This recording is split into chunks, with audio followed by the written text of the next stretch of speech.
Hello everyone and welcome back to another video. In today's video I'm going to show you how to fix Feedly swipe gestures not working on mobile. So if the app isn't working in Feedly on mobile, it's usually due to settings, app glitches, or OS conflicts. Okay, so actually guys, first you will need to check swipe settings in Feedly. So Feedly lets you customize gestures. So to do that, you will need just to go and tap on the three lines that's located at the bottom left of your screen, and after that just go ahead and scroll down on that pop menu and tap on the settings, the second last option.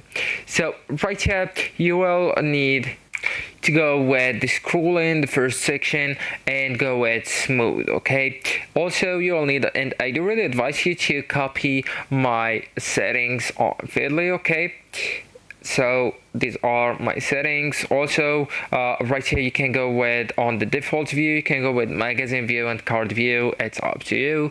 And also you can find an option on the paid version. It says swipe left right. Okay, so enable it and assigned to the correct action, for example mark read, go, next, and previous. Also guys, I really advise you force to restart the app, so the temporary glitches often break gestures. So all you need to do is to swipe up from the bottom of your phone and then just swipe up the app completely, and after that wait a few seconds, 10 to 15 seconds, and then just open the app.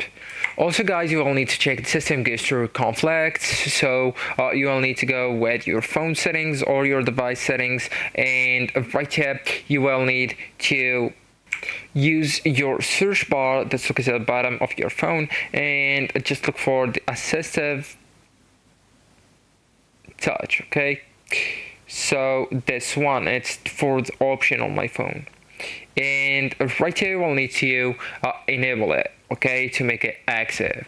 So actually guys, that's it. This is the end of the video. Thank you so much for watching, and goodbye.